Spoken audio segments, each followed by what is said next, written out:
everybody, good morning and happy Friday. It is it's still cold outside, and it's probably, if you're in the South, my heart goes out to you. I know that y'all aren't usually prepared for this kind of stuff. And so I know that, people are giving a lot of politicians and things down in the South shit and complaining how this and that should have happened. You should have been prepared for this. Oh, this happened once in 2011. You should have been prepared. Just tell them to mind their business and do the things you need to do to make yourself warm. Now, if you're not from the South, or if you are from the South, it is the Morning Night Live, and I am here to tell you the news of the day like I do every day. But today I thought maybe I would make this a media day, because there's a whole bunch of stuff the media is doing, and I think I used to do kind of media stuff on Fridays anyway, so I'm going to go back to that today a little bit, just because a couple funny things about how they're covering certain, scandals, so to speak. So that's what we're going to get into today, but first I got to play the intro. Johnny, play the intro, please. Thank you. Ladies and gentlemen, coming to you live from the Lucky Dog studio in a hidden location somewhere in the upper Midwest of the United States of America, it's a brother making his own way, but with all the wrong opinions. Welcome to the Morning Night Live with your host, yours truly, PDawg Knight.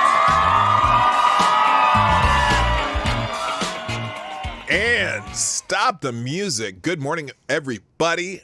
Welcome to the Morning Night Live. I'm your host, Marty, also known as PDawgKnight on the internet, and it is Friday, the 19th of February, 2020. 3 days until my 28th wedding anniversary. I'm pretty excited. We're going to do something Sunday night for it, I think, because I think my wife works on Monday night and Monday or something. I don't know, but too much information, right? I'm very happy to be here, as always, and I'd like to see a lot of you already out here in the chat. So I'm just going to go ahead and say my hellos, and then we're going to jump into it, because I don't have as many tabs as I had open yesterday, but I still have quite a few. So let's just say good morning, everybody. Let me close a couple of these, though. First, in the chat today, I got a problem here. I just noticed my problem. Hang on a second. Oh, my goodness. What the hell am I doing? Let me do some quick work here, and let's see. I don't know which one I need to use here. I think it's this one. Let's try it. We'll try this one. First in the chat today was our friend Richo. That wasn't it. Damn it. How about this one? Let's try it again. First in the chat today is our friend from down under, Richo.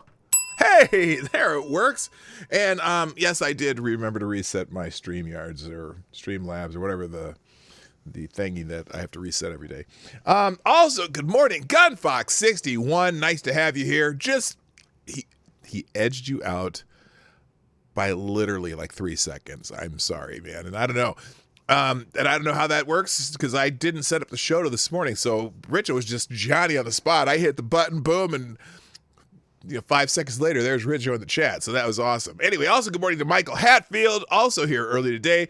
Good morning, Selector Boy. Yeah, boy. And good morning to Tyler F's already here. Nice to see you, sir. Also, Mike Savage, Blarg. Also, good morning, Gitmo Holiday. It is a pleasure to see you in the chat again. Good morning, Jaeger Pony, my favorite Canadian. Alo, alo, he says. Good morning also, Thomas Cleaver. Sup. Also, good morning, too. Cracker Bob's in the house. Jesse Leon, what's happening? James PFP. Samambull Nation. I'm saying it easier every time. Also, good morning, Cultist4. Aaron Meredith. Jonathan Peterson, good morning. Also, good morning to Sapphire Dragon. Jonas Pedersen. Katie did skate. I just said Sapphire Dragon. I almost said it twice. Also, let's see, Cynical Lindsay, and that seems to be Anna Lynn's here. Oh, see, it jumped. It always does that. Good morning, Anna Lynn, also. And that seems to be it. And I'm glad that y'all are jumping in. It's nice to see you. If you like what we do today, hit the like button at some point during the show. Also, if you haven't shared the stream, good morning, TC Ball. If you haven't shared the stream out, you can do that on most social media platforms. It doesn't really matter. If you hit the share arrow down there, you can cut and paste and put it into whatever social media platform you want to, or you can click one of your favorites and just send it out there. I know there's somebody who shares this on Facebook because I get traffic from Facebook and it's only on my streams, and I don't even know how that happens because I don't share anything on Facebook. And in fact, I don't even think I've been on my own Facebook for months now. I went on Facebook to see pictures of my brother's new baby. So I guess I did do that back in December. So, okay, I was on Facebook, but I don't go on there that often. But I get traffic from Facebook, and I'm like, well, one of you is putting it on there, and that's great. If some of your friends on Facebook will listen to me, I'm more than happy to have them here. Also, good morning, K. Shull, Small Man, DI Freighter Watcher, Rod Line, people who are jumping in probably just now getting notifications. Nice to see you. All right. I want to talk today. It's like I said, it's a media day because I'm fascinated how our media determines scandals. Now it seems to me. Oh, good morning, Trideos. How are you? It seems to me. Now, and I even named my stream after this today because apparently, Ted Cruz got on a flight and went to Mexico. And that is scandalous. Because, good morning, Fight for Your Rights. Good morning, Teresa the Kid. It's scandalous because there are people freezing in Texas because of this weather event, this extremely rare weather events that has people without power and without water, and they're freezing in Texas. And it's a scandal that Senator Ted Cruz is gallivanting off to Mexico while there are people are freezing in the middle of a pandemic. Also, and I saw Ted Cruz trending yesterday, right? And I thought to myself, I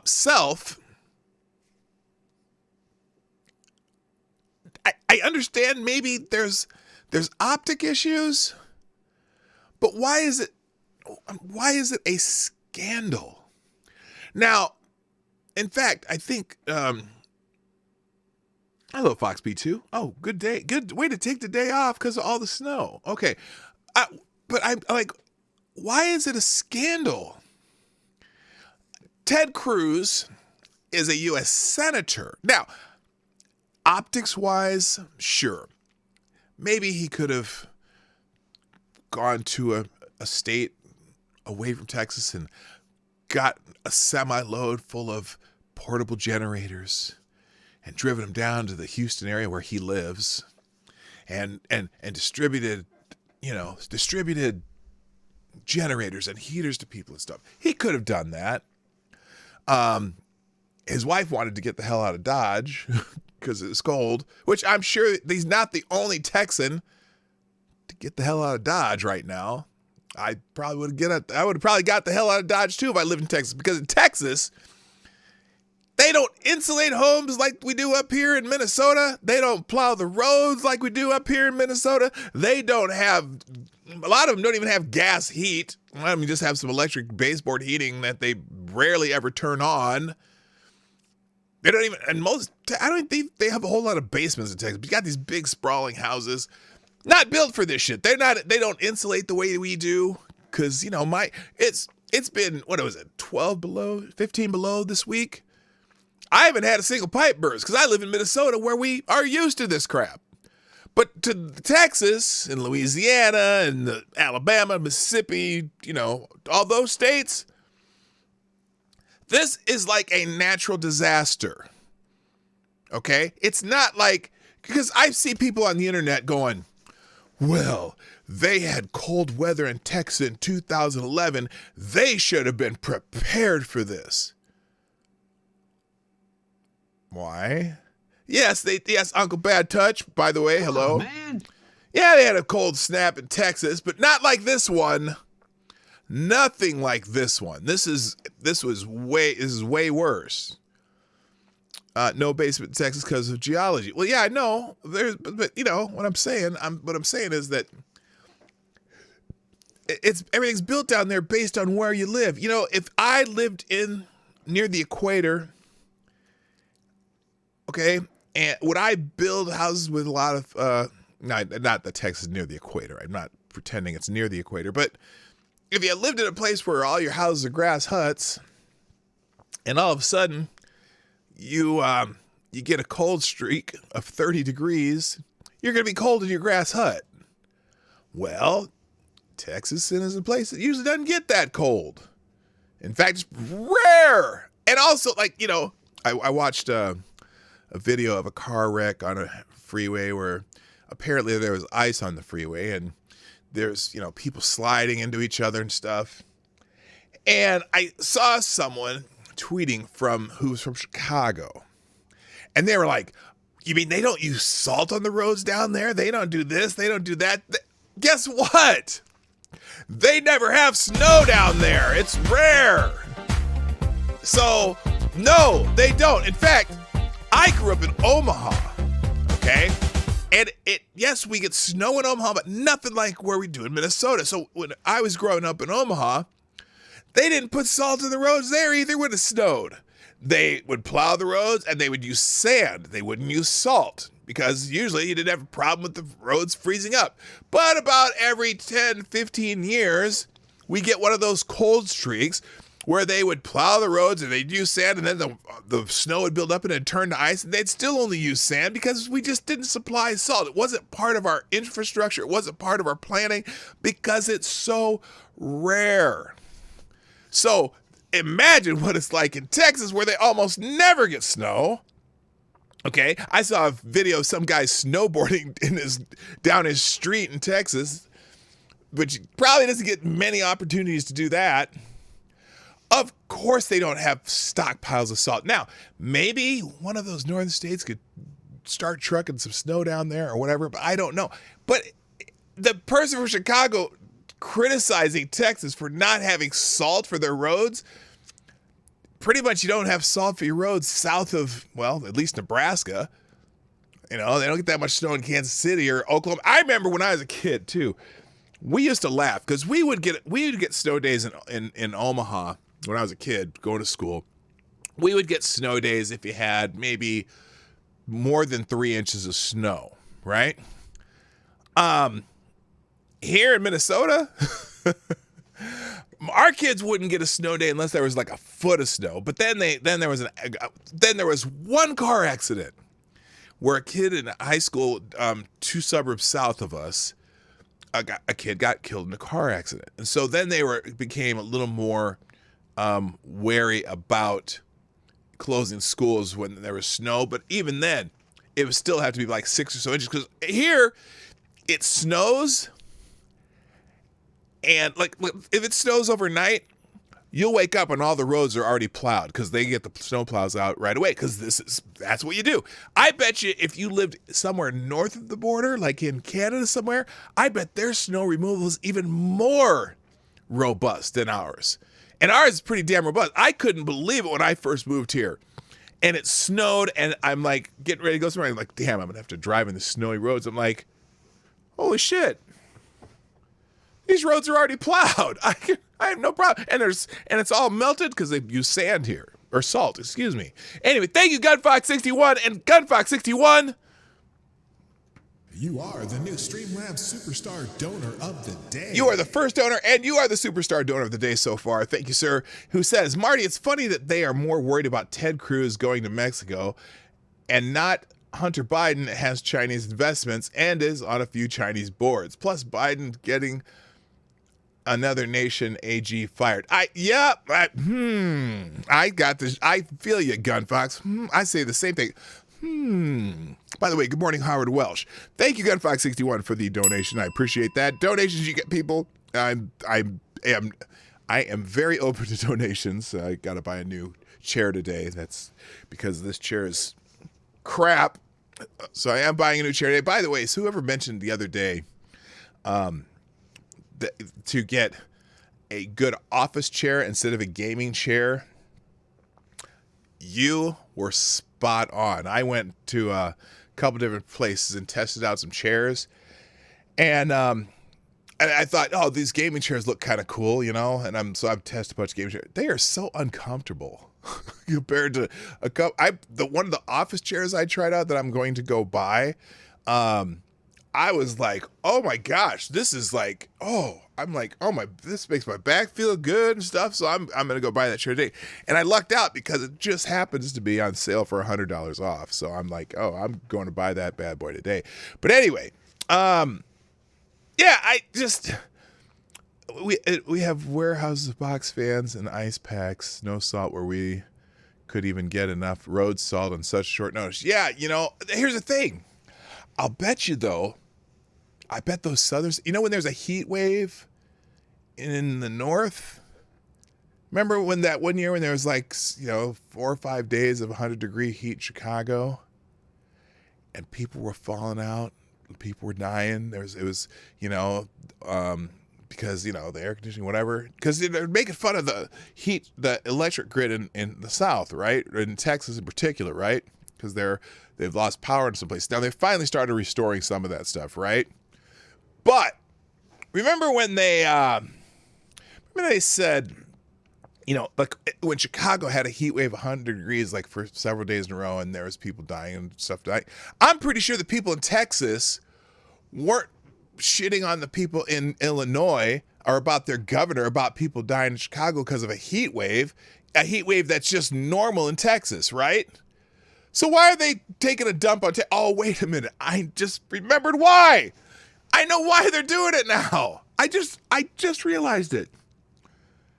They're doing it, including the media, because Texas is a red state, Republican state, right? That's why I had to think about that. Who was ranting? What was Ranting Monkey? Ranting Monkey what? Yes, office chairs be the best. Yeah, this office chair I'm going to buy, it's going to be awesome. Jonathan Peterson, tell me what it was about Ranting Monkey. I can't remember. Let's see. I'm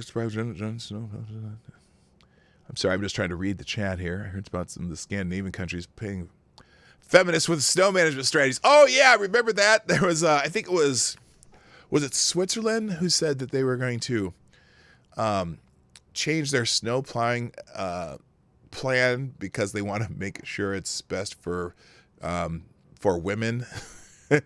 The plan didn't work too well. Anyway, all right, let's see. All the countries laughing at the stores being empty are stupid as hell as well. You mean stores aren't being restocked when the roads are closed? Surprise face. Yeah, you know, I'm sorry. To be fair, I make fun of the cold places all the time. I wouldn't be able to handle it either. Yeah, it's just, you know. Hello. Oh, good morning, Lord Stanhope, by the way. Stockholm, Sweden. Oh, it was Sweden. That's right.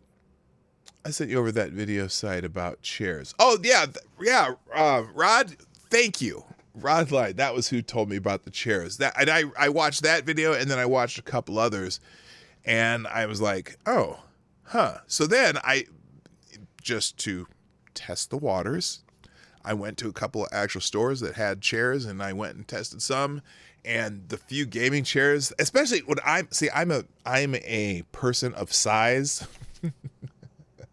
I wouldn't call myself fat, but I am large. I'm a large human being. I'm 6'4", 290 pounds. I'm a big dude, okay? I may not look like it on the internet, but I'm a big dude.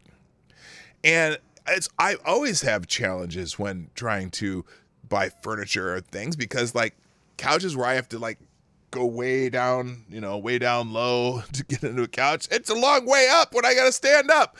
So, you know, and my wife's 5'9", so we're both pretty tall, right?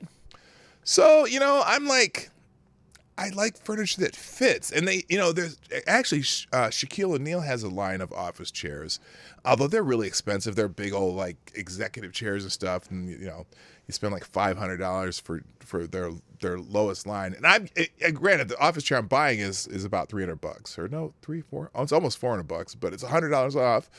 And it was the one that was the best one that I fit me perfect. It was, made for a big guy, but it also had a perfect lumbar support, perfect fit in my back. And like, I can't wait. I'll have it on Monday. All right, let's let me get back on topic here. So Ted Cruz is getting a lot of shit because he went to Mexico, but he's not, look, Ted Cruz is not a state representative. Ted Cruz is not a governor. Ted Cruz has nothing to do with their electrical grid and whether or not people have electricity or not. Hello, Jaded Emerald. Ted Cruz does not. Oh, good morning. Check your logic also. And Cynical Lindsay, did I say hi to you? I think I did, but I'm going to say hi again just to be safe because I try to keep up with everybody. Ted Cruz, the only thing Ted Cruz can do is be there in his freezing house and maybe, be support. Now, I know Beto O'Rourke's been out there taking generators to people, photo ops, bullshit. But, whatever. Dirt Boy can go fuck off.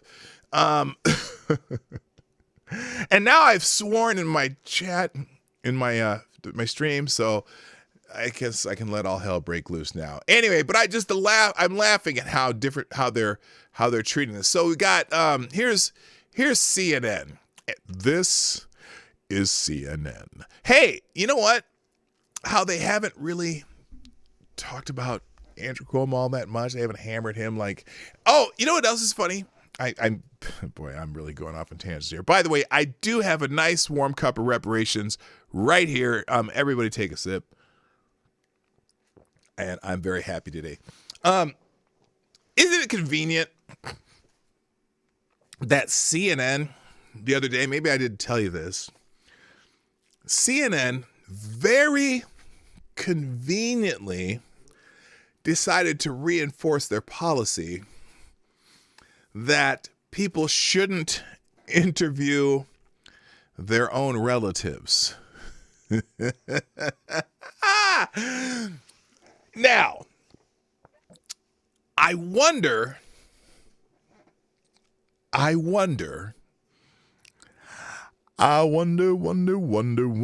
who that policy was written for, or just are being reinforced for. Oh, could it be Chris Cuomo, who has not mentioned his brother since the scandal with the nursing homes has come up? Good morning, Bastard Beast. Good morning, Ost San. How convenient that Chris Cuomo's not allowed to interview his own brother anymore, because But anyway, so here's some CNN coverage on. Here's some CNN coverage on Ted Cruz. Let me get this on the screen here. Oh, I didn't do this. Hang on a second. I told you I was a little bit off today. I didn't do my due diligence, and I kind of messed up. Hang on a second. Let's get this. It's on your screen. What is this? Okay, there we go. And we'll get the YouTube one on there too. We'll fix that one. This is why people have producers. All right, here we go. Bob, there we go. All right, so here's CNN discussing Ted Cruz. A group of protesters welcomed Texas Senator Ted Cruz home, returning back to Houston after facing backlash for leaving the crisis for a family vacation in Cancun. That's fascinating. Cruz confirmed the trip after... That's fascinating. Just those words, leaving the crisis. What does Ted Cruz have to do with the crisis? Other than the fact that he lives in Texas. He's not an official. He's not a government official of the state. Not like, maybe he can make phone calls or something. But what, leaving the crisis? This is CNN. I'd love your coverage of Andrew Cuomo. I'm curious. He kind of left the... Oh, no, wait a minute. Ted Cruz leaves the state of a natural disaster. Andrew Cuomo created a disaster. But anyway, here's more on Ted Cruz. Photos emerged on social media Wednesday showing the senator boarding a plane. Okay. The plan had been to stay through the weekend with the family. That was the plan. Look, it was obviously a mistake, and in hindsight, I wouldn't have done it. I don't care.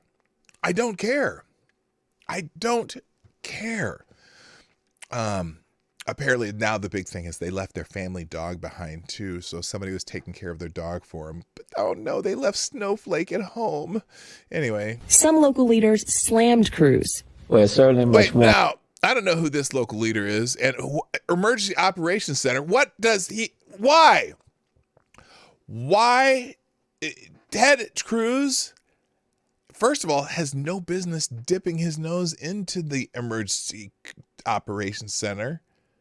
He's not a state official. He's not a city official. He's not a local. He doesn't own a snowplow company. He doesn't have a warehouse full of generators that he could have been handing out. See, this is all about the R behind his name. I don't know where he's going.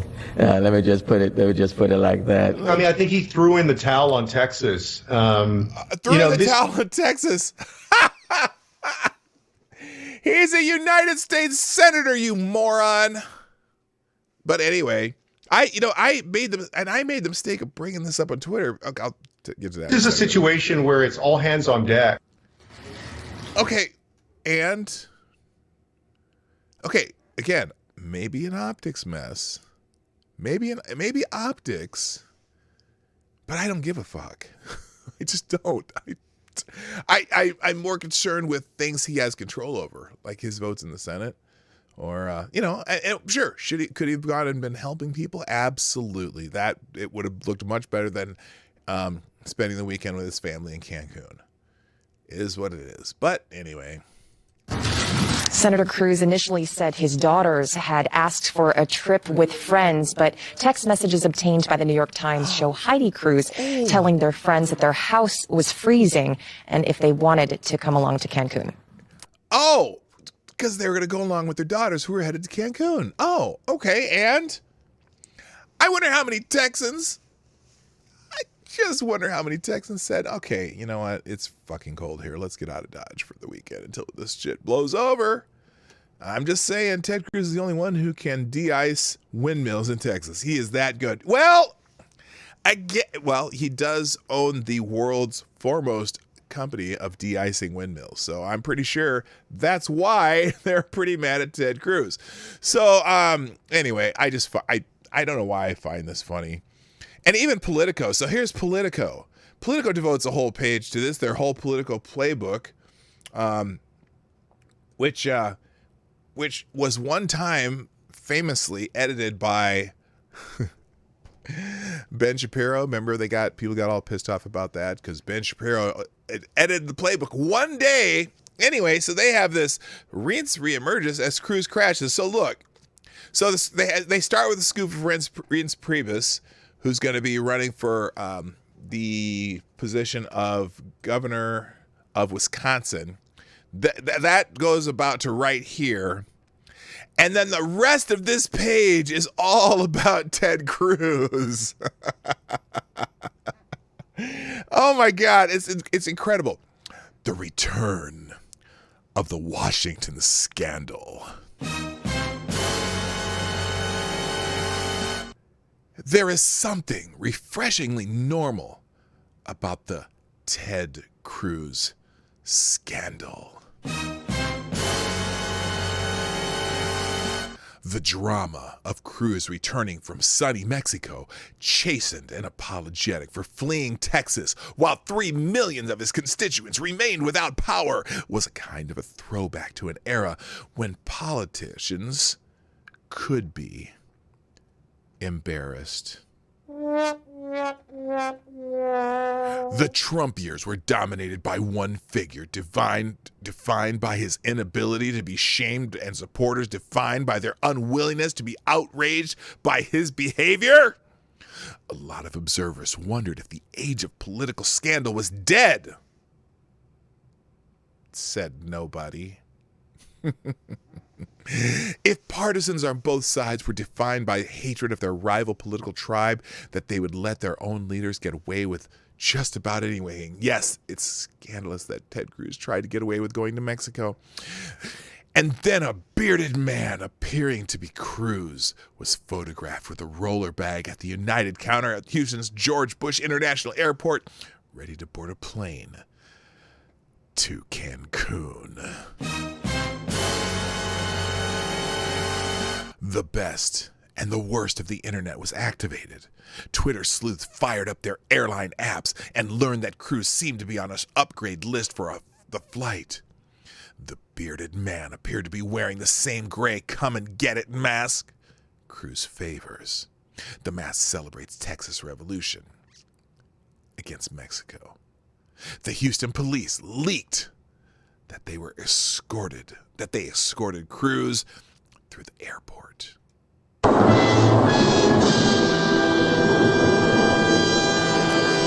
In the pictures that flooded social media, one could detect Cruz's growing alarm. He clutched his phone with a look of worry in an airport lounge, and again on board the plane in coach. He didn't get the upgrade. He later confirmed that it was what was suggested by the photos. He was closely following the growing storm of criticism in real time. He was dubbed Flying Cruz by many, and the catchier Fled Cruz by Fox, which had surprisingly keen interest in dunking on Cruz much of Thursday. After an overnight silence, Cruz seemed to blame the trip on his two daughters, 10 and 12, who he said in a statement just wanted respite from the cold. He hinted with outright saying that his plan was only to drop them off in Cancun and return right away. Bad idea. The spin backfired. He was hounded by reporters and photographers from the moment he pulled up at the Cancun airport in a white SUV and Ritz-Carlton escort until he landed back at the Houston airport, where protesters held up signs dragging him. 24 dead, Ted. Yes, the 24 that were dead because of Ted Cruz. At his home, more protesters had camped out with their own sign. 2 suitcases for one night? Did your kids also make you commit treason? He dropped the phony excuse and went with mostly contrition, admitting that he was planning on staying until the weekend. Oh my God! Really, from the moment I sat on the plane, I began really second-guessing that decision and saying, look, I know why we're doing this, but I've also got responsibilities, he told one reporter. And it had been my intention to be able to work remotely, to be on the phone, to be on the internet, to be on Zoom, to be engaged. But I needed to be here, and that's why I came back. The tabloid outrage of social media mobs had the intended effect. Cruz proved that the capacity for embarrassment still exists in American politics. And then they have all these other things. The New York Times talking about it. Cruz long-rankled members of both parties. Video of 2 police officers escorting Cruz. The Cruz defense, the situation in Texas much improved Thursday. Also, Cruz defense, the Texas Tribune notes that Cruz and his Texas colleague John Cochran had requested to receive federal disaster declaration, which they got, which is the main thing a senator is good for at this stage. Though other electeds are doing a lot more. Okay.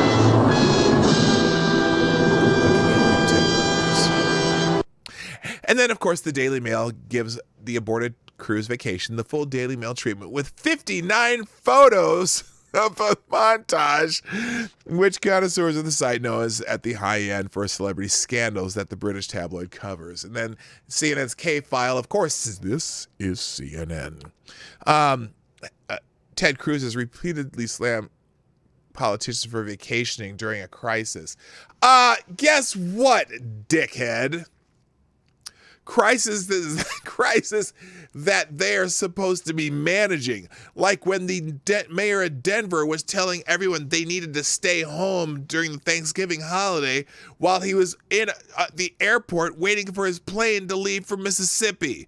Or like when Gavin Newsom was trying to lock down all the restaurants in Los Angeles, but was caught in a no social distancing birthday party at some fancy $600 a plate French restaurant. Like those kind of crises, the ones that they had actually something to do with. Or Mayor Lori Lightfoot closing all the barbershops but then getting her hair did. Or Nancy Pelosi's is whatever. Anyway, you gotta be kidding me. You gotta be kidding me. So most of the playbook, at least that much of the playbook, was about Ted Cruz. Unbelievable. Moving on. And then there's CNN. Because here's Chris Cuomo, the brother of, well, I almost said the brother of Fredo, but he is Fredo, mocked on social media for calling for a Texas mayor to resign.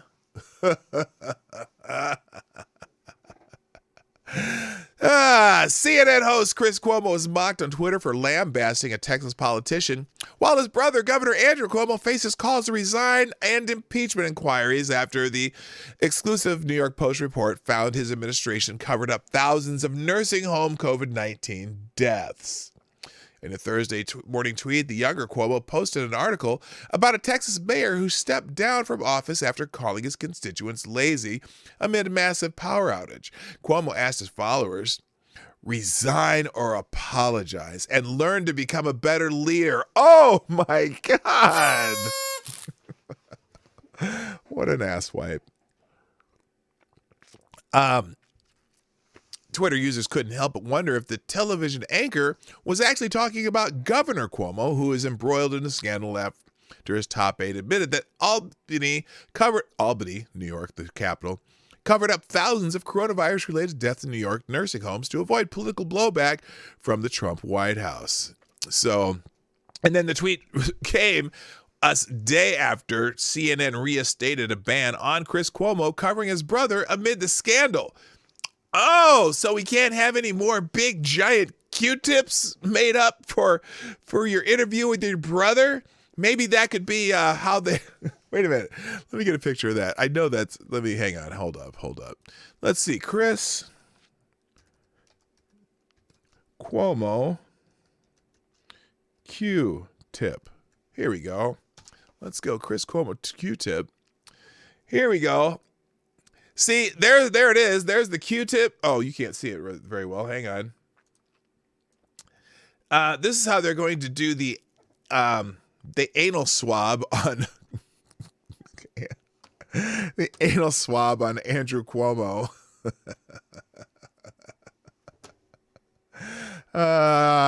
There's a Don Lemon joke in there too, but I'm not going to go there because I could get in trouble for that. Anyway. So anyway, a lot of people are saying, yeah, resign or apologize and learn to become a better leader. Yeah, great advice for your brother. Then do you think he'd take it? Well, maybe the anal swab. Anyway, let's move on because I do have a lot of other, like I said, it's media day on the Morning Night Live. We're going to talk about media stories. But this one's not a media story. Ma loves my sauce more. Yeah, oh my gosh, they were just, oh my God. I heard CNN put a gag on Fredo talking about his brother on TV. Yeah, they did. They decided to go back to the policy of not interviewing family members. Here's a good question that everyone should want the answer to. Why are there 5,000 National Guard troops in Washington for another month? See, I gotta tell you, the this whole January 6th thing that they're milking the shit out of. Okay, I shouldn't say that. They're just milking, right? And they still have all the fencing and barbed wire up, and they still have National Guard troop in Washington. Do those people really think that this is going to turn into another one of those summer of love protest marathons, like how well, I'm trying to be delicate here. You know how the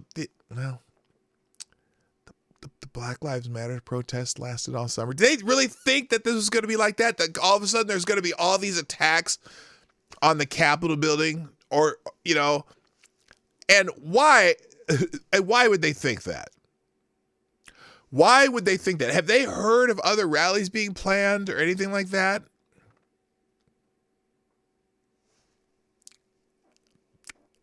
I know it's a rhetorical question. Following the Capitol riot on January 6th, the National Guard was a visible presence in the nation's capital for weeks. This was barely justifiable given the inauguration and the first few days of the Biden administration. But Joe Biden is now safely in the Oval Office. Nancy Pelosi has her metal detectors in place to prevent crazed Republicans from shooting up the House chamber. In other words, everything is back to normal. Well, as normal as things get in Washington. So why has the Assistant Secretary of Defense for Homeland Defense and Global Security, Robert Salslis, requested that 4,900 guardsmen remain in Washington until March 12th? According to The Hill, some of these people have figured out that apparently 75 years ago, the president used to be inaugurated on March 4th. Now, why is that relevant? God knows. At any rate, now they are thinking maybe we should gather again and storm the Capitol on March 4th.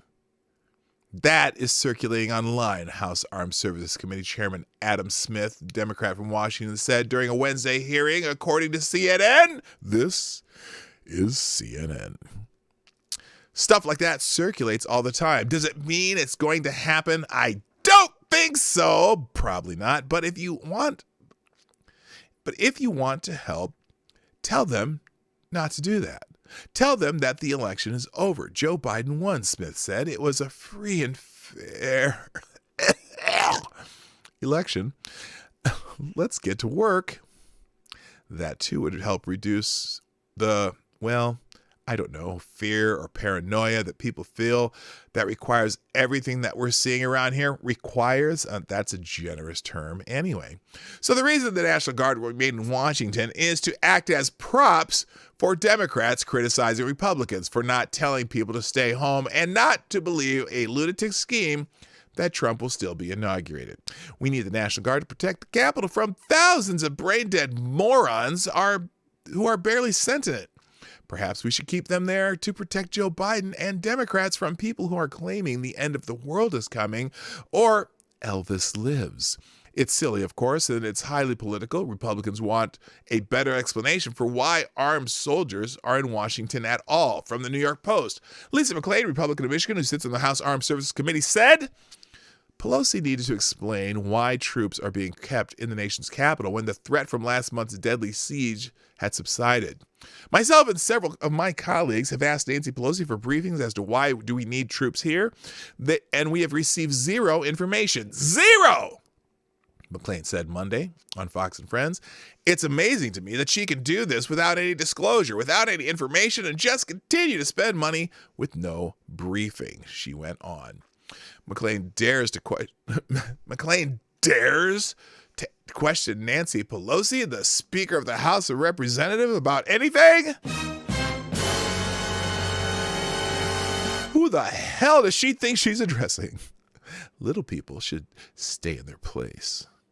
The Congresswoman got in a nice little dig in on Pelosi anyway. Quote, I would rather put those National Guard men and women to help my constituents in my state help with the distribution of the COVID relief vaccine, she said Monday. That, I know, is a credible threat. Pelosi doesn't want to explain why anyone in their right mind thinks there will be a riot of QAnon believers because Trump isn't inaugurated. Can you imagine if Trump kept 5,000 National Guardsmen in D.C. for no reason? They would have impeached him again. Well, imagine if he had kept 5,000 National Guardsmen around the federal building in Portland. Remember Portland? When they were attacking a federal building for weeks on end and then finally gave up when, I don't know, when they weren't getting the right response anymore. Jason Arnold, how you doing? Nice to see you. Did I already say hi? I don't know. Elvis lives. Yes, he does. Anyway, because you can't pass a new security bill if they send the troops home. People might wonder why we need it if they feel safe enough not to protect the Capitol. Advocatus Diaboli, you are spot on, and the crowd goes wild. All right, let's move on. This is from a site called Issues and Insight. Exposed, the media has been lying about the Capitol protests. Oh, really? We didn't notice. Earlier this week, House Speaker Nancy Pelosi announced plans for a 9/11 style commission to investigate and report on the facts and causes related to the January 6, 2021 domestic terrorist attack upon the United States Capitol complex. Will that investigation include the media's role in peddling flagrant falsehoods about what actually happened that day?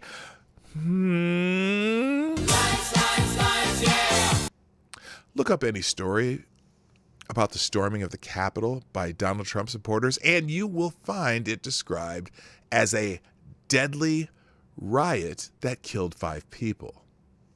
That's a quote. Deadly riot that killed 5 people. Worse still, one of the deaths was a police officer who, the story goes, was killed by rioters after getting hit in the head by a fire extinguisher. Oh, awful. Then there's the story of the protester who carried zip ties into the Capitol, which led to accusations that the protesters intended to take hostages. Oh my goodness! There have also been endless media descriptions of the event as an armed insurrection.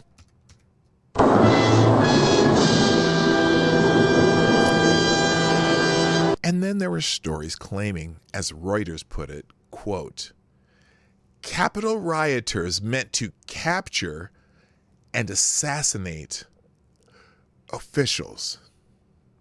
Now, what is common about all these media-fed narratives? Not one of them is true. Not one. Let's take each claim in turn. The fact that 5 people were killed is false. Only one person is known to have been killed inside the building. She was a protester who was shot at close range by a police officer and unarmed. Had she been a minority, there would have been riots in the streets over police brutality. Oh, hell yes, there would have. 2 others died of medical emergencies while they happened to be on the Capitol grounds, which is not uncommon in mass gatherings. Another was apparently trampled by protesters climbing the Capitol steps, which is indeed a tragedy. In any case, every one of these deaths involved protesters, not innocent civilians, a distinction the press is careful never to make. But about the Capitol police officer, Brian Sicknick, who was, we've been told repeatedly, killed by a protester who threw a fire extinguisher at him. The New York Times reported that protesters struck him in the head with a fire extinguisher and he was rushed to the hospital and placed on life support. NBC News' Richard Engel claimed in a tweet that Sicknick was clubbed to death with a fire extinguisher by a pro-Trump mob. A Google search of hit on the head with a fire extinguisher returns 10 pages of results. Every one of these news accounts treated the cause of Sicknick's death as an indisputable fact. But, as Glenn Greenwald, a left-wing reporter who used to be a hero among journalists, notes, the problem with the story is that it is false in all respects. He goes on, nobody saw video of it, no photographs depicted it. To this day, no autopsy report has been released, no details from any official source have been provided. In fact, the only source for this claim is the New York Times story, which relied on an unnamed officials. Shocker. Even And even the Times has since been forced to add a note at the top of that story saying that new information has emerged that questions the initial cause of Sicknick's death. There's other evidence to show that the media had it all wrong. ProPublica reports that Sicknick texted his family Wednesday night to say that he had been pepper sprayed, he didn't say by whom, and was in good spirits. CNN later admitted that investigators have been vexed by a lack of evidence that could prove someone caused his death. More tellingly, a Capitol Police statement said Sicknick returned to his office after the melee and only later went to the hospital. So what caused his death? Nobody knows, but clearly he wasn't caused by a hell-bent Trump mob. Why is this important? As Greenwald explains, without Sicknick having his skull bashed with a fire extinguisher, there are no deaths that day that could be attributed to deliberate violence by Trump protesters. The press has recently tried to increase the death count by including suicides that occurred weeks later. Now, Greenwald's story, false, exaggerated, here, I'll have that in the tabs. The Greenwald story, the false and exaggerated claims still being spread about the Capitol riot, goes on to point out a multitude of other facts endlessly repeated by media to make the events appear more dangerous and deadly than they were. That guy that supposedly carried zip ties into the Capitol suggested he intended to take hostages. Turned out he had found them on a table inside the building and grabbed them to keep the police from using them on the protesters. The armed insurrection, there's been no evidence that anyone carried firearms into the Capitol except police. The report that protesters plan to capture and assassinate officials, the Department of Justice said there is no direct evidence at this point of kill-capture teams and assassinations. Over and over, Greenwald writes, no evidence has emerged for the most melodramatic media claims. We are not in any way defending the idiots who stormed the Capitol, but it was stupid and pointless, and people were needlessly hurt. Whoever broke the law should be punished to the full extent of the law. But why the press has been so determined to over-dramatize this one-day event when it spent an entire summer hiding or excusing the violence, destruction, and deaths committed by left-wing mobs across the country? The only reason this story has, and it continues to be grossly exaggerated by the press and Democrats, but that's redundant, is to sow fear in the public, portray conservatives as violent extremists, and justify more ferocious attacks on anyone who isn't left-wing Democrat. Which is why the media will never come clean about their role in misleading the public, and why Pelosi's Truth Commission can be counted on not to tell the truth about any of it. And all I can say to that, spot on. Good morning, Moonbase Radio. What's up? Yeah, just ignore the 30 dead because Black Lives Matter. Well, except those Black lives, because a good number of those 30 dead were Black people also. Anyway, all right, let's just touch base on a few of these others. I'm not going to read this one, but this is Glenn Greenwald's article, The False and Exaggerated Claims Still Being Spread About the Capitol Riot. You can read that if you check out the tabs at the end of the show. By the way, I haven't done this for a while, but I'm actually gonna do my show while I make an edit to my show here. The Morning Night Live is brought to you by you, the viewers of the Morning Night Live. Please, if you like what we do, whoops, what did I do there? I don't want to do that. If you like what we do, hit the like button. It's right down there somewhere. Hit that thumb. It's a thumb. It looks like a thumb facing upward. Now, not the one that looks like this, but the one that looks like this. Hit that button. Also, if you haven't ever shared the stream out, I would appreciate it if you did that. Just hit the share button, and you can put it on whatever social media you like. Or if you're on something that I'm not on, or even if you're on something that I am on, Twitter, Minds, Gab, Parler, and CloudHub.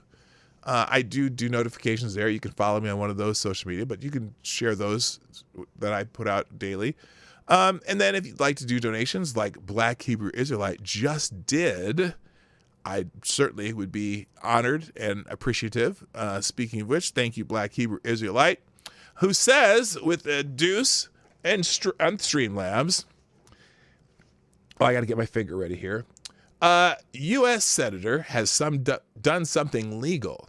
he tried to take his family someplace to avoid all the global warming happening in Texas. That's right. The liberal media wants to make this a federal case. Just tweet a pic of BBC Rentals. Tell them to get fucked. That's right. Yes, our great sponsor, BBC Rentals, who is a recurring sponsor of the Morning Night Live. If you ever need services, call BBC Rentals. All right, where was I here? Let's see. Okay, so anyway, Glenn Greenwald's his article will be in the tabs every day after the show. The news articles I cover and some of the tweets, I will put them in it's called a one tab. And usually within 5 minutes after the show's over, it'll be in the description of this video, and I will also post it with the replay of the show on Discord. So either one of those places, if there's articles that you want to reference later, those will be in the description down below and on Discord. So thanks again. All right, moving on.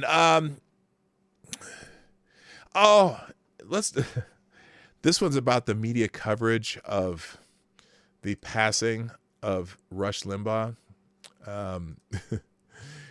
which, the media lost their minds here. MSM leverages Rush Limbaugh's passing for political gain. Shocker. Say his name, Tony Timpa.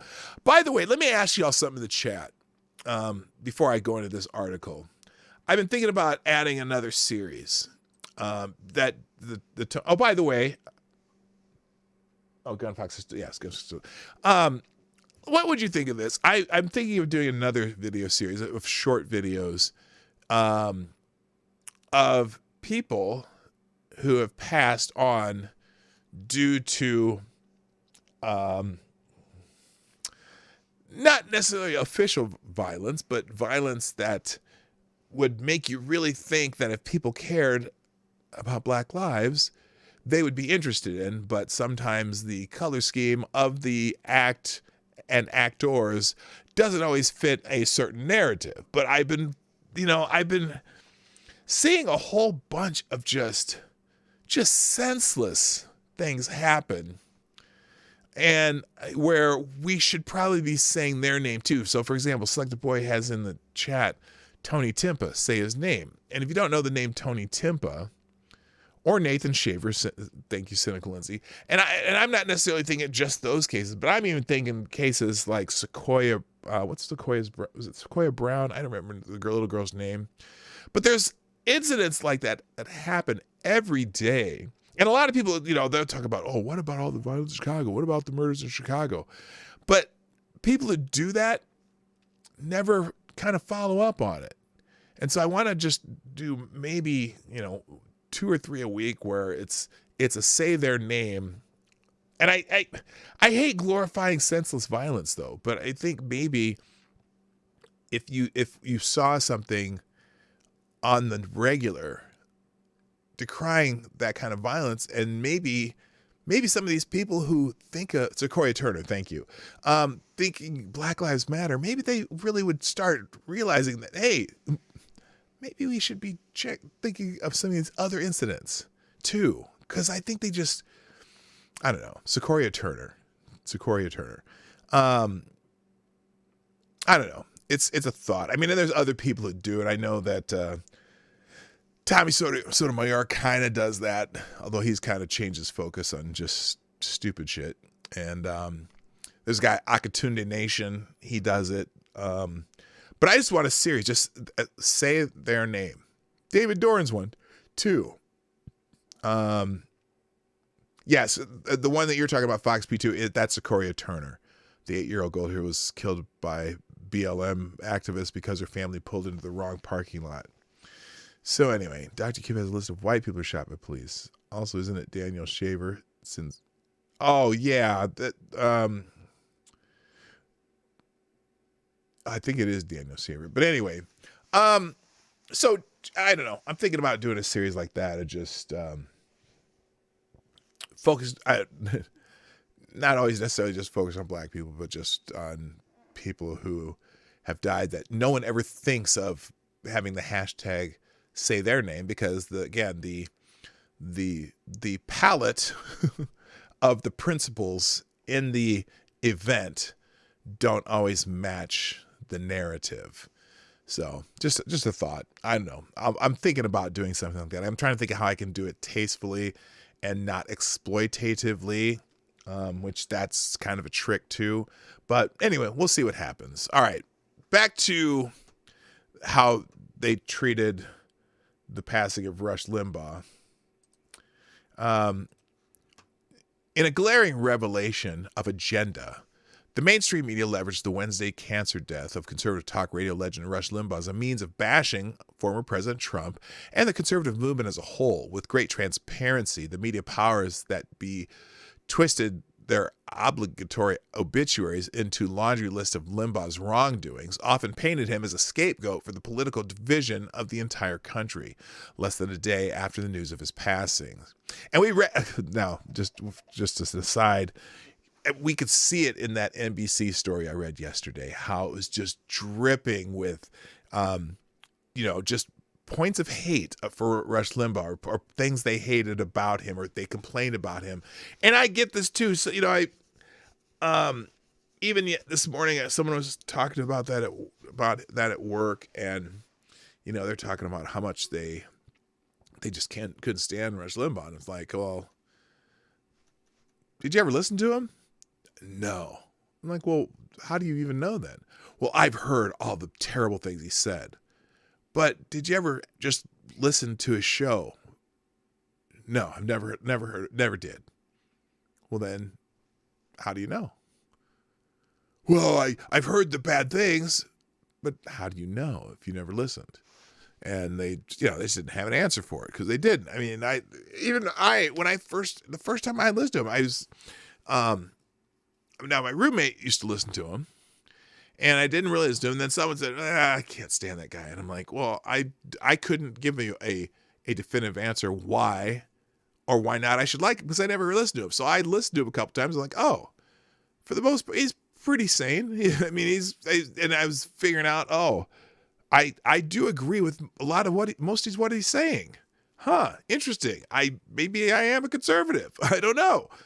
And a lot of it was just funny, and a lot of people get it twisted that his comedy didn't hit the mark for them, maybe because they didn't understand why it should be funny compared to people who live that existence of being a conservative, and why something would be funny to us because it exaggerates what liberals would do. And so you got that. But anyway, NBC's coverage was perhaps the most blatant use of Limbaugh's death as yet another opportunity to criticize former President Trump. From that article, both sides are likely to agree that on at least one thing, by turning conservative angst and anger, they always try. And here's the other part: they always equate conservatives and or the right with being angry and hateful. And yet, who are the most angry and hateful people on the planet? Leftists. They're always mad about something. They're always mad about something. It's always about rage, but they accuse the right of being full of rage. And it's sometimes just comical to me.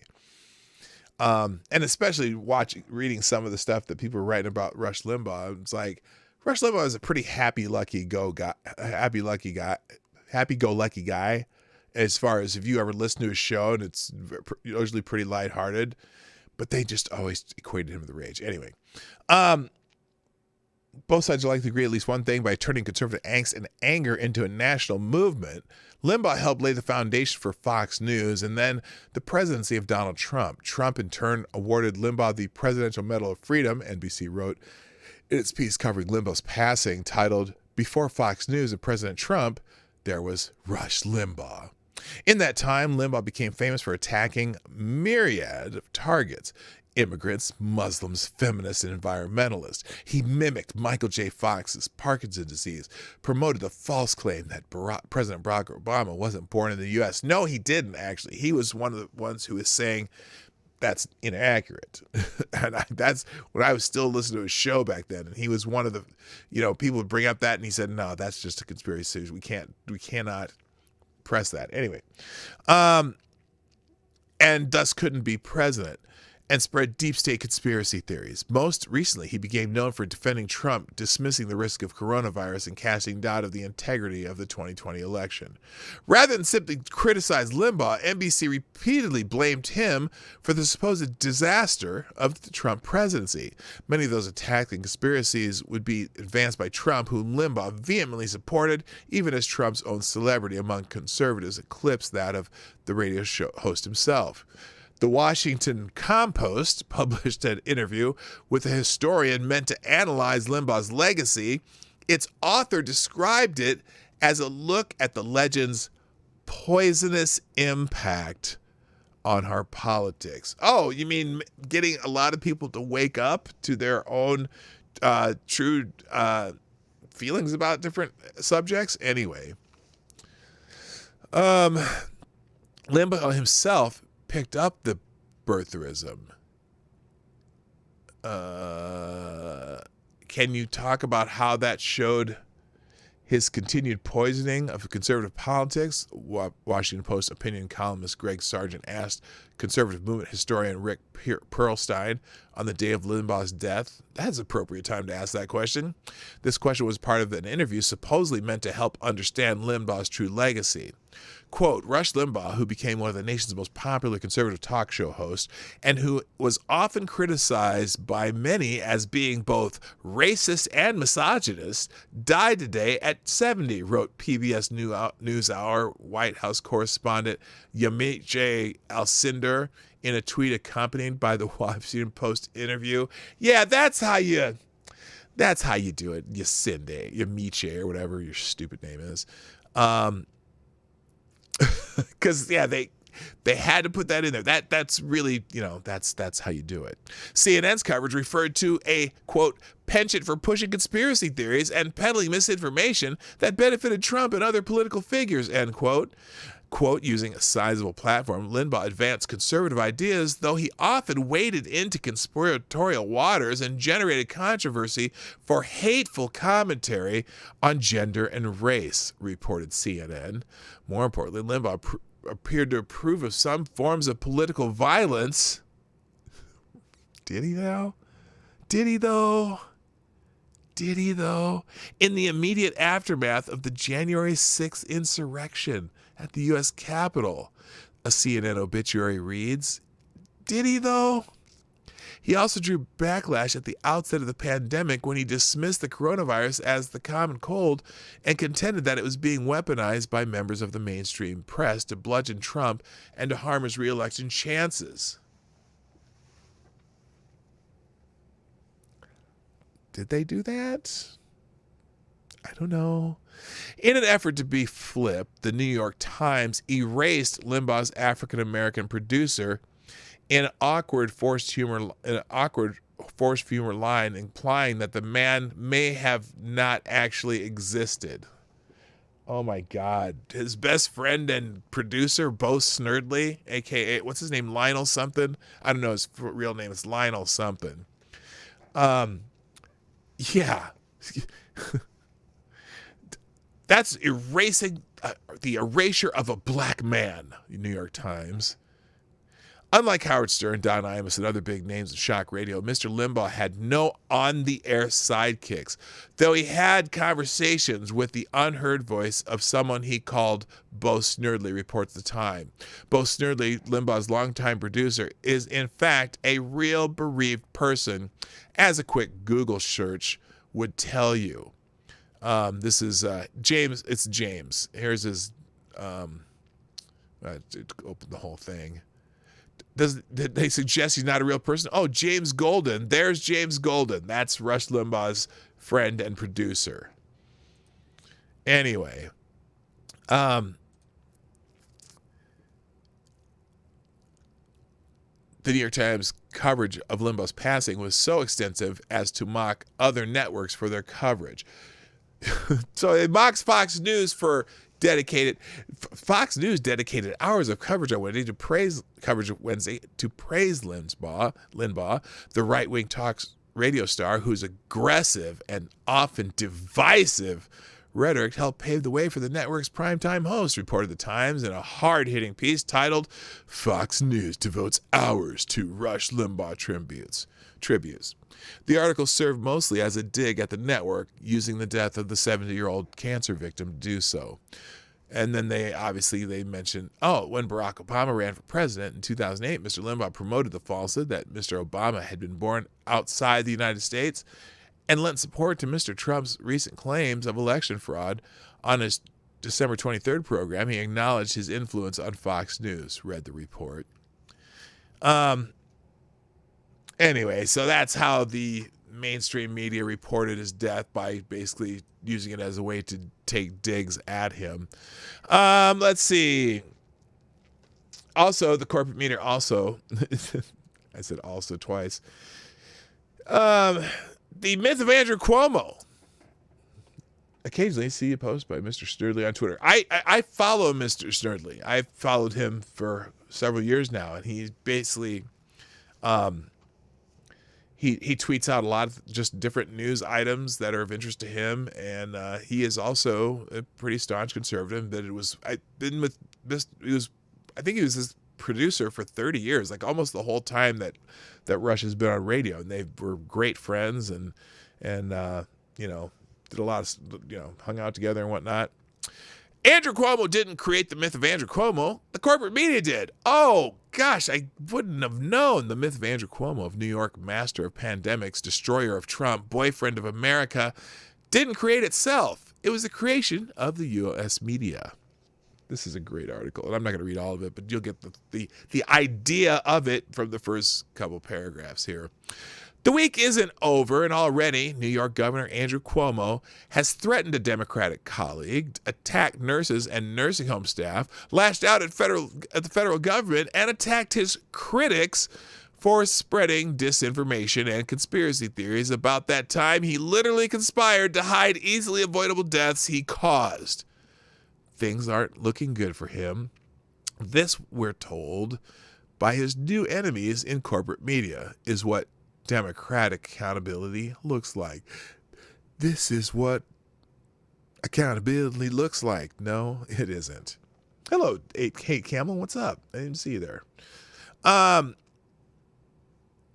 March 25th, Cuomo ordered COVID-19 patients to elderly care facilities and barred staff from even testing them before entry. 9 days later, he pushed a provision barring families from suing nursing homes over COVID deaths, hiding it in a monstrous spending bill. 6 days after that, he barred nursing homes from sending COVID patients to the nearly empty Naval Hospital ship anchored outside Manhattan and the sprawling Javits Center Field Hospital.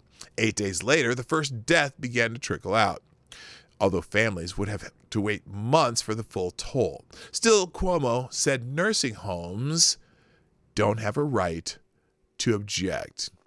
Now, at first, Cuomo denied knowing anything about that order, but on May 10th, more than 6 weeks after his initial order, he relented under public pressure and rescinded it.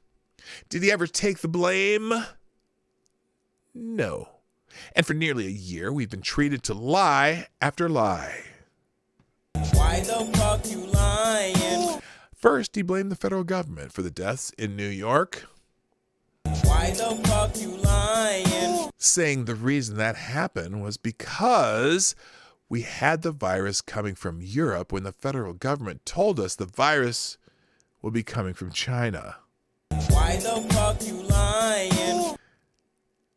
Over the next year, he would blame nursing home staff for bringing the COVID in. Why the fuck you lying? President Trump for being cruel by pinning it on him. Why the fuck you lying? And the Justice Department for conspiracy theories. Why the fuck you lying? And even his fellow governors. You have 45 other states to point fingers at first. Why the fuck you lying? At one point, he claimed he didn't even sign the order at all. I hate to get technical with you. Also, that whole COVID patient sent to nursing homes thing, it never happened. Just in case, though, he made clear he wouldn't be cooperating with any investigations. And what did the corporate media do? They got creepy, worshiping him like something between a savior and a manipulative boyfriend. Supercut. We're grateful that across the country there are responsible leaders who are stepping up. One of them provided clear direction and memorable PowerPoints. New York's Governor Andrew Cuomo. I heard, though, that you had a crush on our boyfriend, Andrew Cuomo. Oh, dude, everyone does, right? I think he's fantastic. Oh, he's you know fantastic. Cuomo. He even had a 70% approval rating in April with Republicans. Why? Because he was leading. Even lifelong Republicans tell me, they look at Cuomo and they're like, God, there's a leader. Governor Cuomo, who has been a leader in calling for science-based ways to fight this coronavirus. The Academy says that he's being recognized for, quote, his leadership during the COVID pandemic and his masterful use of television to inform and calm people around this world. Tonight, what we can see from Democrats, especially someone like Andrew Cuomo, is a really pointed prosecution of President Trump's handling of the virus. I commend, Governor Cuomo in taking some of these steps that they already have in limiting capacity. I mean, I'm so turned on by him. I'm so turned on by the leadership. I have feelings for Andrew Cuomo. I wrote a piece about it. Having heard you day after day after day at your press conferences, I have to wonder what it's like to be in your shoes with the weight of this responsibility and just the sheer exhaustion you must be feeling right now. We're lucky now to be joined by Governor Cuomo. Governor Cuomo is joining us now. His new book, by the way, is entitled American Crisis Leadership Lessons from the COVID-19 Pandemic. I hope you are able to appreciate what you did in your state and what it means for the rest of the country now. I'm wowed by what you did, and more importantly, I'm wowed by how you did it. So you just do what's right. I did what was right. I'm comfortable with what I did. I think the facts bear it out. I think the numbers bear it out. Hell? I think we saved tens of thousands of lives. But I did what was right. I don't know if I probably shouldn't have. I probably shouldn't have done that, huh? That's a hell of a clip, huh? Anyway, now, while Fox News weatherman Janice Dean loudly and publicly accused Cuomo of complicity in the death of both her in-laws, her colleagues and leftist outlets thanked him for his leadership. While the Federalist, New York Post, Wall Street Journal, Fox News, and Daily Caller demanded answers, Hollywood's Academy of Television Arts and Sciences awarded him an Emmy in recognition of his leadership during the COVID-19 pandemic and his masterful use of TV to inform and calm the public around the world. While families were lied to in a now exposed political cover-up, they complimented his book on leadership lessons from the COVID-19 pandemic. Transparency, the book teaches, is the key. Anyway, you can read the rest, but the whole media was basically giving him a handy under the table the whole time while he was killing grandma. Anyway, all right, I don't know why I left that off the screen, but here, also, now here's another thing. They're still at it, though. This is from yesterday. New York Times wildly exaggerates New York City's COVID rates to prolong the lockdowns because, they're thinking about letting things go in New York and letting people go out and about and letting restaurants open and letting businesses open so they don't have to starve and, whatever. Log, post, and clipped it. Okay. Cumco, own brother jacked off to his own brother. Anyway, picking on the New York Times these days is almost too easy, as the great lady routinely renounces or corrects false articles and podcasts and fires staffers who aren't woke enough for its Twitter masthead. The Times should next cancel its daily, quote, coronavirus tracker, end quote, which posts infection rates and related data from across the nation. It claims, and has for weeks, that there's an extremely high risk level and an extraordinarily severe outbreak in the bug in Gotham. The Times says that it relies for its Big Apple numbers primarily on reports from the state as well as from health districts and county governments. This week, the paper cited an 8% test positivity rate in the 5 boroughs based on a 14-day average. The problem, the state data on which the Times says it mainly relies this week, cited a 7-day average in the city of 4.39% and falling, not 8%, and that's the lowest rate since November 28th in Manhattan, the most densely populated borough, and possibly the most densely populated borough. The 7-day average was a mere 2.59%. Now, the tracker acknowledges that city infections, deaths, and hospitalizations have decreased in recent weeks, but the levels to which the Times says they've fallen are still wildly overinflated. While there are fudge factors in any source of COVID-19 data, the Times claims seem bonkers because they are. Real quick, thank you, longtime and loyal sponsor BBC Rentals. I've got a feeling that let's see here. Let's just try this real quick. I'm afraid to read this one, but BBC Rentals would like to release this public service announcement. We require feminism cat ladies to start shaving their pussies.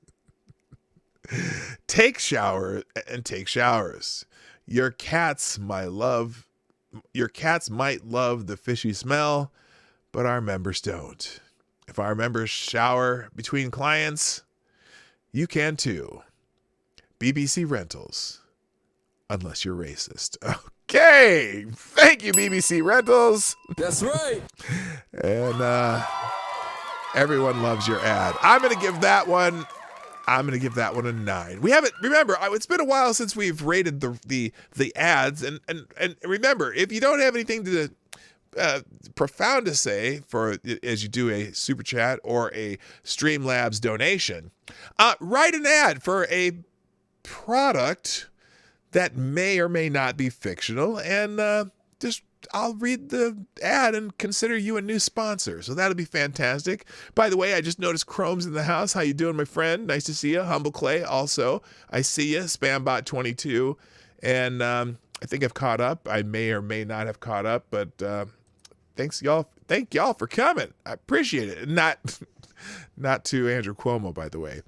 Also, hit the like button if you're thinking about it, or if you weren't thinking about it, hit that like button now. All right, so anyway, you get the idea. The New York Times is, well, I wouldn't say overplaying the science. They're just being super cautious. Oh, wow. Okay, hang on a second. Here's one. This is from the Washington Free Beacon, and it's related to a Bloomberg thing. Bloomberg fires dozens of journalists after wasting $1 billion on a failed vanity campaign. Uncle Bad Touch is in the house. Come on, man. And the Bosch Tube, too. Hello. So remember when Mini Mike ran for president, or at least he ran for the Democratic nomination, and, you know, Bloomberg is the owner of Bloomberg News. Well, now he's had to fire a bunch of journalists after he wasted $1 billion on his own campaign.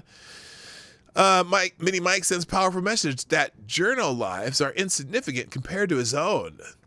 Interesting that he's firing journalists, but he had enough money just to throw away on terrible campaign. Michael Bloomberg, sometimes referred to as Mini Mike due to his obsession with standing on boxes, appears to appear taller, spent more than $1 billion running for president in the 2020 Democratic primary, and he got one delegate. He spent $1 billion and he got, did he get one delegate? Did he get one? Or did he get any? I don't know if he got it. I thought he got one. Anyway,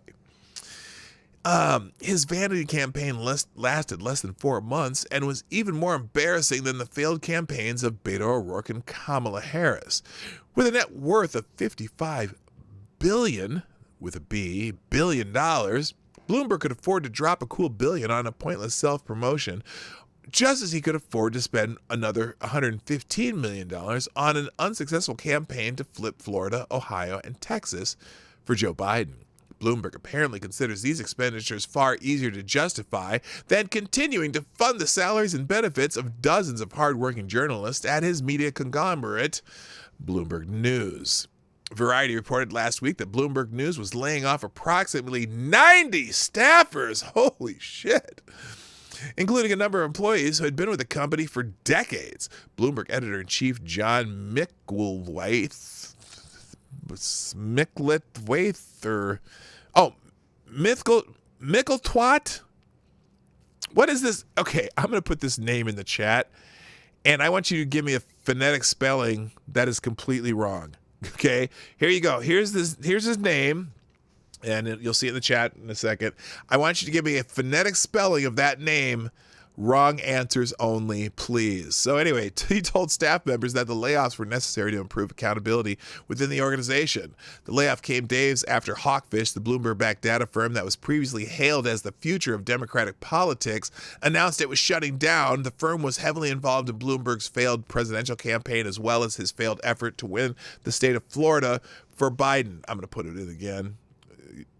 Wrong answers only, remember. Wrong answers only. Micklethwaite. Anyway, okay, I don't even need to read the rest of the story. That's the end of it pretty much anyway. So, oh my God. Oh, there's a Mickey Twat. There you go. Nickel Twat. Mickey Twat. Good. Mythical Unicorn. Micklet Twat. Mike the Twat. Lots of twats coming through here. So to speak. Oh, gosh. If you are entertained, throw a buck in the tip jar. I just got to tell you. All right. What else I got here? This one. Oh, and then, this fact check from the New York Times. This is embarrassing. This might be my last story today, even though I've got a lot on the docket. You'll just have to read the other ones yourself, because this one's... So, this blatantly false New York Times fact check about Trump's impeachment trial. Micklethwaite. Licking a taint. Oh my gosh. Okay. Sand might win this contest right now. You got me, man. Mike the Twat is good, but licking a taint. Anyway, the New York Times published a fact check by Linda Quee declaring that Donald Trump's lawyers made a number of inaccurate and misleading claims during the Senate impeachment trial. In reality, much of the article consists of flagrant falsehoods propagated by Quee and the Times. I couldn't resist it. With regards to Trump's speech on the day of the Capitol Hill riot, Trump attorney Michael Van Der Veen said, quote, "Far from promoting insurrection against the United States, the president's remarks explicitly encouraged those in attendance to exercise their right to protest peacefully and patriotically. That statement is demonstrably true, as the transcript of the speech shows that Trump asked his supporters to, quote, go to the Capitol building and peacefully and patriotically make your voices heard. Quee, however, alleges that his attorney's statement is exaggerated because Trump used the phrase peacefully and patriotically once in his speech, compared with 20 uses of the word fight. Quee's argument presumes that Trump used the word fight to denote physical violence. This mimics the Democrats' impeachment resolution, which declares that Trump is guilty of inciting violence because he said in his speech, if you don't fight like hell, you're not going to have a country anymore. However, both Quee and the Democrats quoting the Trump out of context. The transcript shows that Trump never called for violence or even vaguely implied that. In fact, it is glaringly obvious that he was talking about legal and verbal fighting. To wit, 10 of the 20 times in which Trump used the word fight are found in these statements. Rudy Giuliani has guts. He fights. Jim Jordan and some of these guys, they're out there fighting the House. If they don't fight, we have to primary the hell out of these ones that don't fight. Primary them. Anyway, they gave examples. That was one of them. And then also, let's see. Oh, is this just, okay. Speaking about the Capitol Hill riot, Vander Veen said, quote, one of the first people arrested was a leader of Antifa. Key begins her critique of this statement by changing the word a so that it becomes the. Thus, she claims that Vander Veen said one of the first people arrested was the leader of Antifa. Key then writes, this is misleading. Mr. Vander Veen was most likely referring to John E. Sullivan, a Utah man who was charged on January 14th with violent entry and disorderly conduct. Mr. Sullivan, an activist, said he was there to film the siege. He had previously referred to Antifa, a loosely affiliated group of anti-fascist activists that has no leader on social media, but he has repeatedly denied being a member of the movement. Whatever the fuck ever. The FBI has said there's no evidence that supporters of the Antifa movement had participated in the Capitol siege.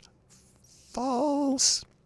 Those 4 sentences contain 5 elements of deceit. 1, Sullivan's claim that he was in the Capitol only to film the riot is flatly disproven by video footage that shows him breaking a window, calling for people to storm and burn the Capitol, and celebrating the riot with an accomplice. Number 2, Key neglected to reveal that Sullivan was also charged with interfering with law enforcement. 3, Sullivan's denials of involvement with Antifa are implausible, given that he was the leader of a group called Insurgents USA, which sold black bloc tactical gear, often used by Antifa, and rubber pigs carried by Antifa to mock police officers, threatened to physically rip Trump out of the White House in accord with Antifa's mission to use violence against people they deem to be fascist. This explicitly includes Trump, his supporters, all police officers, and anyone else who stands in their way of their self-described radical left-wing agenda. Organized an event called Kick These Fascists Out of D.C. Number 4, Key parrots the propaganda of Antifa by reporting that they were anti-fascist activists. Oh, that's all. Even though they embrace key tactics and defining elements of fascism, including but not limited to using determined youths armed, dressed in black shirts, and organized in military fashion to fight in the streets. Leftist economic policies like strong progressive tax on businesses, heavy unionization at minimum wage, and governmental control of industries, Mussolini's fascist manifesto, and suppression of all criticism or opposition, Cambridge Dictionary. And number 5, Key's claim that the FBI found no involvement by Antifa in the Capitol Hill riot is outdated and out of context. 2 days after the riot, an FBI official was asked about Antifa's involvement, and he replied, "We have no indication of that at this time." 5 days after that, the FBI filed an affidavit for the arrest of Sullivan. In short, Key turned the truth about every major aspect of this matter on its head. And then they go on about Georgia's absentee ballots, Georgia's signature audit, and then there's a summary. You can read those, but there's several other items that their fact check was just BS. Shocker, right? All right. So let me give you a list of other things that are in the articles today that are left that I haven't touched on. One, Poland fighting back against big tech censorship. They're making a lot of laws in Poland where they are telling big tech, fuck off. You allow everyone to say whatever the hell they want. And it's funny how they are more stringently pro-free speech than even the United States when it comes to these tech companies censoring people. They will fine them heavily if they censor people. Also, there's an article about the record-breaking temperatures, which has stripped Texas of heat and water, and how they were not prepared for this, which is not a shocker. It is Texas. It's not Minnesota, but we gave you an idea of a couple of those. So just how they weren't prepared for it, and it's not surprising. And also, by the way, FEMA apparently has only sent 60 generators to Texas during this power crisis. FEMA's delivered only 60 generators to assist Texas residents, even though hundreds of thousands remain without power for the 6th day in a row.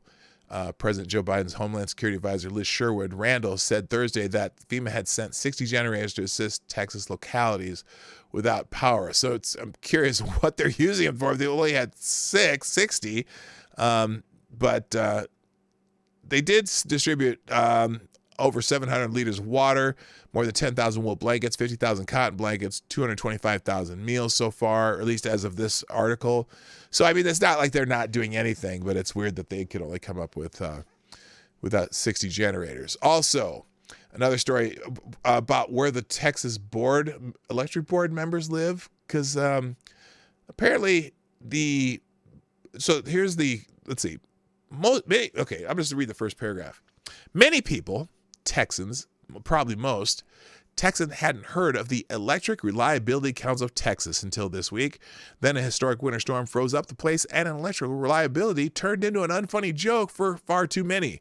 Their electricity was reliably unavailable.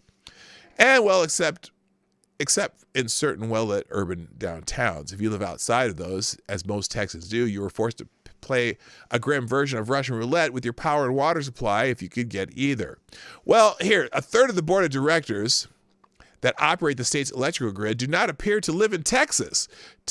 And their performance in the wake of widespread outages has led to Dallas area lawmakers to call for a change. Records show that 2 of the top office holders of the 15-member board of the Electric Reliability Council of Texas, or ERCOT, live out of state. 3 other ERCOT board members also appear to live thousands of miles from Texas. So anyway, you can read the rest of that, but yeah, I would want my board members of the local power company to be local. And then there's just another article on how the failure of the Texas power grid is worse than you think. Let's see. Oh, here's good news. U.S. will now import more oil than it exports under Joe Biden.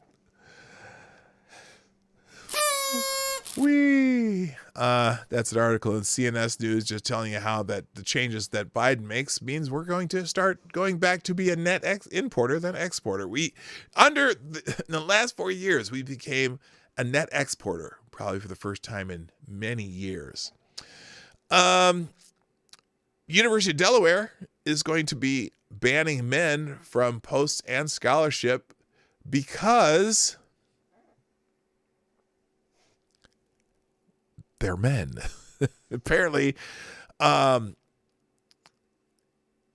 University of Delaware, pervasively discriminates in favor of women against men. Let's count the ways.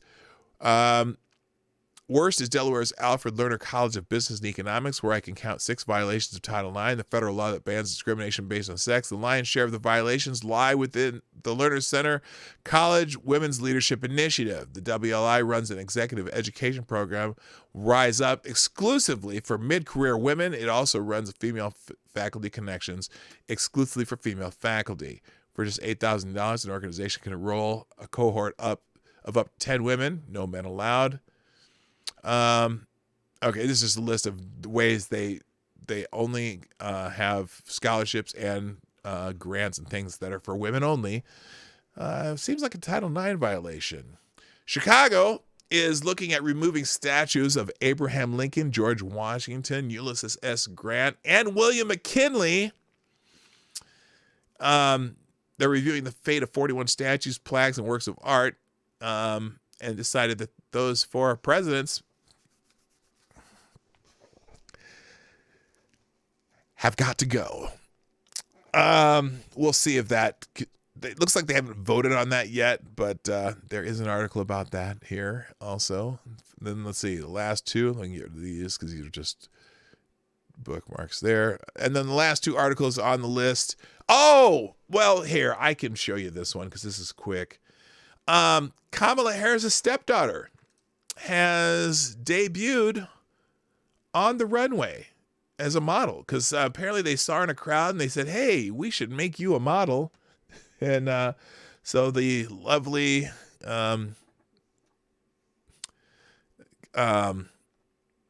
her stepdaughter is on the runway after a top modeling agency spotted her at the Biden inauguration. Kamala Harris' stepdaughter, Ella Emhoff, made her runway debut after a top modeling agency spotted her at President Joe Biden's inauguration. The vice president's 21-year-old daughter appeared Thursday on Proenza shoulders during a virtual event for New York Fashion Week. For the brand's fall and winter collection, there she is, the lovely Ella Emhoff. I mean, she has a quirky look. And she's very thin, very tall. I guess it's not completely out of the realm of, I mean, she's a little goofy looking, but that's, it's weird because models are kind of quirky looking these days. Here, let's see. There's a video here. In a lot of ways, for us, too much music. Having Ella be in the show where's the sound? was perfect for us. Here, well, now that maybe this explains. Here's the guys deciding that she should be one of the. Although she, you know what? I guess she has that quirky look that they like in a lot of models. I mean, I don't find her the least bit attractive whatsoever, but okay, she walks like she's going to the bus stop though. She doesn't have the correct heel over cross toe walk that models normally have. Although all of them are walking kind of like they're walking to the bus stop. No, she was walking like a model.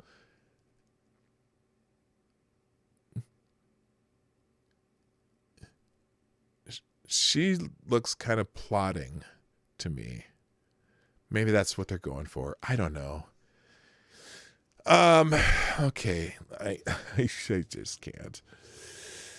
Anyway, that's what you get these days. And let's see the final article here. Nick Sandmann documentary is coming out called Rush to Judgment, chronicles the disturbing Covington Catholic media smear.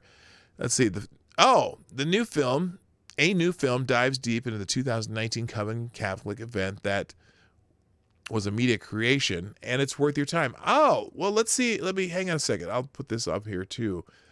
Oops, wrong one. Hang on here. Fix this. We'll finish with this.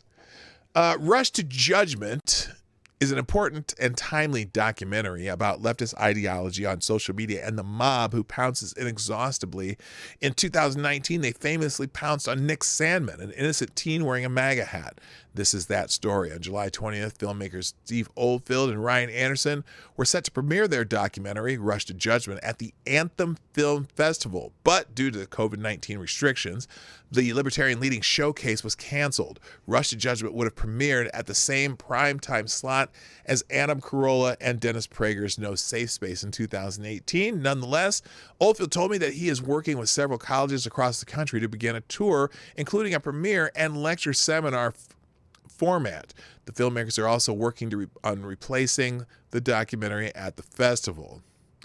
The documentary is a comprehensive study into the media's character assassination of Sandmann and the students at Covington Catholic High School in 2019 at the Lincoln Memorial, after videos went viral on social media and that depicted Sandmann in a MAGA hat staring menacingly at a Native American activist, Nathan Phillips, also known as Chief Lying Firepants. The mainstream media took the opportunity to presuppose his racism. They molded the teenager into the narrative they had been pushing about Trump supporters since his election, that they are all racist and evil.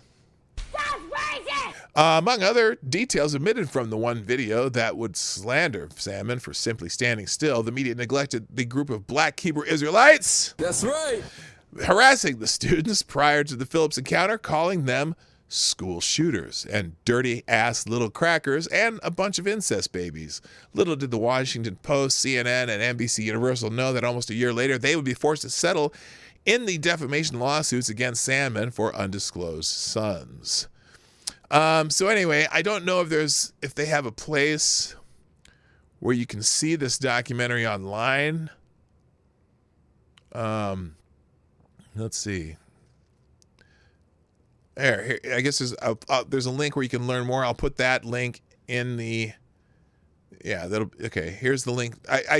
I'll put that in the tabs too for the news articles today, so you can check that out or figure out where you can see it. So, ladies and gentlemen, let me close one of these windows. Where's the Ace of Spades window? We'll close that one. Thank you very much for being here today at the Morning Night Live. If you like what we do, hit the like button. And if you don't, well, I don't know what's wrong with you. Cairo, how you doing? I didn't see you there earlier. Hit the like button. Share the stream out. If you're here watching the replay, please leave a comment in the comment section. Or if you were late, go back and put a comment in the comment section. I'm trying to get more comments. And also, by the way, thank you for the comedy of trying to read the wrong names of that guy, because that was funny. And then finally, if you want to do donations or support the channel, you can do that through Streamlabs 24 hours a day, SuperChats during the show, Streamlabs during the show, or Venmo, Cashapp, those description down below. That's up to you. Again, this show's free and always will be free. And those of you who are been so generous to give donations, I greatly appreciate it. That's how I'm going to pay for my chair. So anyway, thank you, Black Keeper Rosalite, Gunfox61, and BBC Rentals, which I think I'm being redundant here. But thank you so much for the donations today. Thanks to everyone who participated in the chat, and I hope you have a fantastic weekend. I'll be putting together another one of my videos of Proverbs for Modern Times, which should be out Sunday afternoon. Look for that, and I'll see you back on Monday. We're here Monday through Friday, 10 o'clock Eastern, 9 o'clock Central, for your viewing pleasure. Whoops, I hit the thing a little too soon. Let's try coming back here, because I didn't tell you who I am. My name is PDawgKnight, and I'm out of here. Bye-bye. Have a great weekend. Hey, this is PDawgKnight, and thank you for watching today on the PDawgKnight channel. If you have an observation or remark you'd like to make about this video or my channel, I absolutely welcome you to write it in the comment section down below. I really look forward to hearing from you. And before you go, if you like what you saw but you're not already subscribed, please make sure you hit the subscribe button and definitely click that bell that pops up afterward so you'll be notified when I post new videos or when we go live. I broadcast my live show, The Morning Night Live, Monday through Friday at 10 a.m. Eastern, 9 o'clock Central. A special thank you to all supporters of this channel who share our videos on social media and who make donations through the Streamlabs link, which is also in the description down below. Thanks again, and until next time, I'm PDawgKnight, and I'm out of here.